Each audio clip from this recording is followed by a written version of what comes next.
Metro Square. After the murder of Elizabeth Stride, Jack the Ripper went to look for another victim. He walked west towards the city of London. It is only 12 minutes walk from Berners Street to Metro Square, where the second murder happened. Although we do not know what time the killer arrived there, we know what his victim did and can follow her movements on the night of September 13th.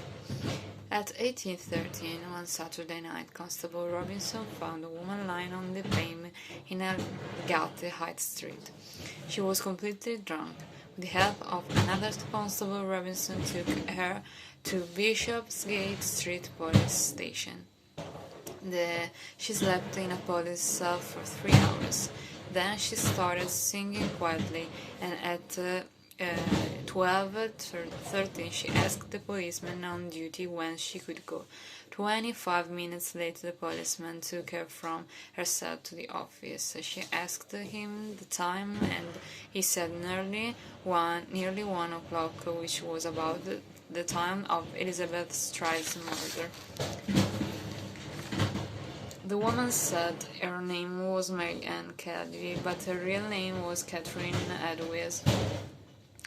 "This way, miss," said the policeman. He went with her to the street door and asked her to shut it when she left. Catherine said good night, and she went to meet her fate at the hands of Jack the Ripper. Metro Square is 8 minutes' walk from the police station. Perhaps Catherine arrived there at 10 a.m., perhaps later. We can imagine her singing to herself as she walked along, a small woman about 152 meters and thin. She looked about 40 and had dark brown hair under her black bonnet. Her clothes were old and dirty. She was wearing a red handkerchief around her neck, a black jacket, men's boot, and an old white apron. Piece of clothing worn on top of the other clothes to keep them clean. This apron had an important part to play in the murder. Around 1:33, 3 men came out of the Imperial Club in Duke Street. They passed the man and a woman at the corner of Church Passage that led into Metro Square. The couple were talking quietly, and the woman had her hand on the man's chest. The place was badly lit, but one man, Joseph Lewand, gave a description of them.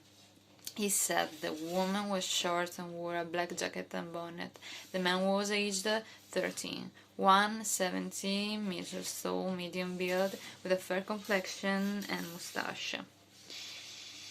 He wore a grey cap with a peak red handkerchief around his neck and had the appearance of a sailor. Mr. Lewand told the police later, "I don't think I can recognize him again."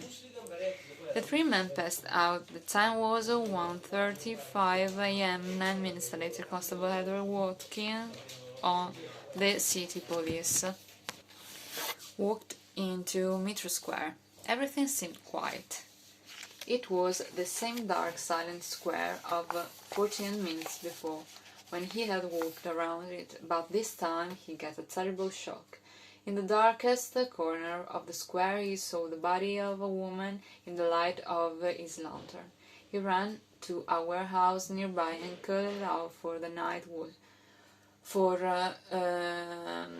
assistance, and soon returned with 2 policemen. Then Inspector Collard arrived from Bishopsgate Police Station, and Dr. Brown came at 2:18 to examine the body. There was also 3 plainclothes detectives on the streets that night. They were part of the police hunt for the Whitechapel killer.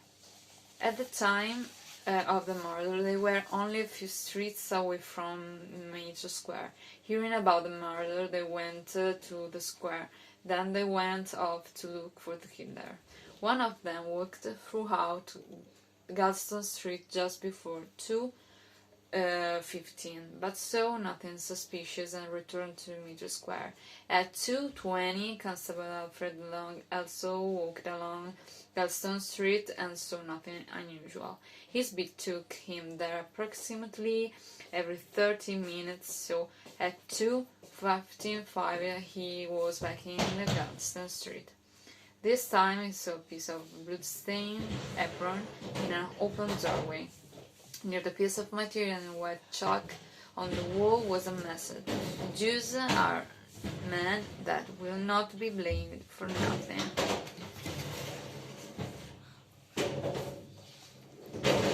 When Constable Long reported this graffito, an Inspector McWilliam sent orders to photograph it, but the chief of the Metropolitan Police, Sir Charles Warren, changed the order. He was afraid about anti-Jewish demonstrations, so he ordered his men to rub out the message. He destroyed an important clue, but he knew about the strong anti-Semitic feelings in the area.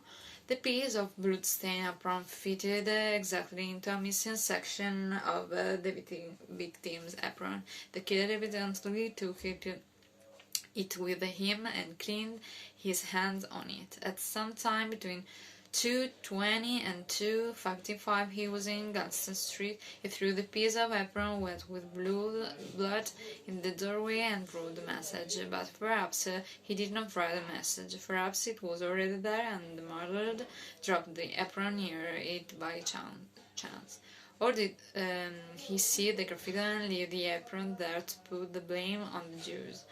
We shall never know the answer, but we know that Jack the Ripper was an extraordinary killer, cool, daring, and efficient. He came and went invisibly. Constable Watkins saw nothing in Meter Square at 1:30. He did not see or hear anything when he entered it and discovered the body at 1:44, and only minutes before, at 1:41 or 1:42, another officer looked into the square from Church Passage.